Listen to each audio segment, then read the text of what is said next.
Clark and the Weaponization of Whiteness. Numbers don't lie. The Women's National Basketball Association, WNBA, is, at long last, having its moment in the sun. After more than 25 years of accruing an incrementally expanding fan base, attendance and television ratings have skyrocketed.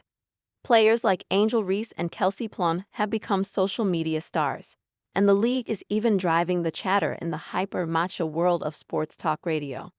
Much of this remarkable reversal of fortune has been driven by 22-year-old Caitlin Clark, the all-star rookie who plays for the Indiana Fever. Clark is more than a player, she's a cultural phenomenon. Again, the numbers don't lie. Fever games have accounted for a staggering 33.5% of WNBA attendance this season, and teams regularly have to move to larger arenas to accommodate ticket demand. The average attendance for Fever games is more than 15,500, a 105% increase from a league average of roughly 7,500. Clark's record-setting collegiate years at the University of Iowa, her steady flow of national television commercials, and particularly her 30-foot three-pointers off the dribble have generated a passionate following of new WNBA fans. Granted, it hasn't been all smooth sailing for Clark. She also leads the WNBA in turnovers. Her gesticulating complaints on the court, sometimes aimed at referees, other times at her own teammates, have offended some old guard fans and players. But this story, shamefully, does not end at the sidelines. Clark has also become a shibboleth of the political far right, people who have never shown an ounce of interest in the WNBA until now. Their line is that Clark, who is white and straight, is being targeted by women who one right-wing radio hack contemptuously dismissed as a league filled with black lesbians. Additionally, former high-profile sports writer Jason Whitlock, who has rebranded himself as a right-wing scold following a series of humiliating firings, expounded by saying, "The WNBA for 25 to 26 years has basically been a traveling lesbian sex cult."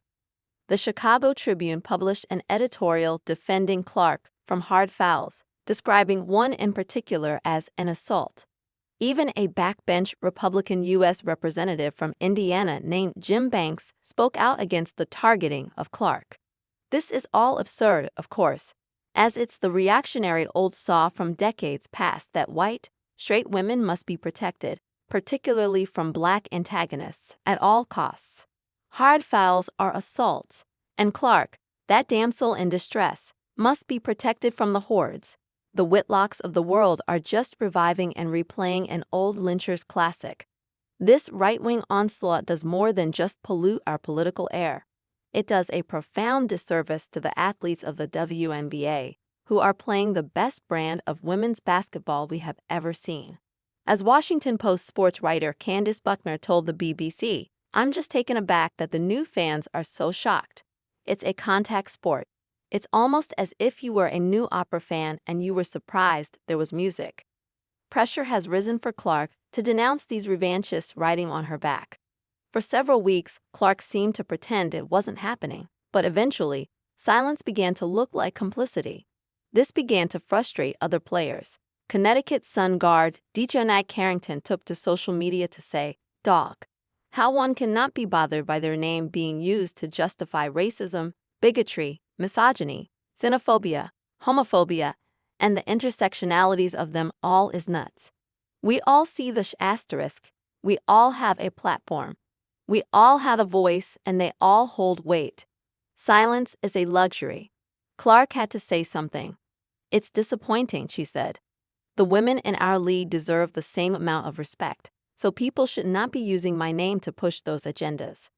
It's not exactly a call to arms, but it was a sign that she had been listening to critiques of her silence in the face of the gutter commentary aimed at her league. She is also 22 and clearly getting an education that few could understand. Clark is a transcendent figure already, but she is learning that with great power comes great responsibility. She finds herself in the middle of a toxic political period, seeing her whiteness be weaponized. Going forward, she will surely have to once again reclaim her personhood in the face of people who claim to adore her, but would laugh with satisfaction if the league, and women's basketball disappeared without a trace.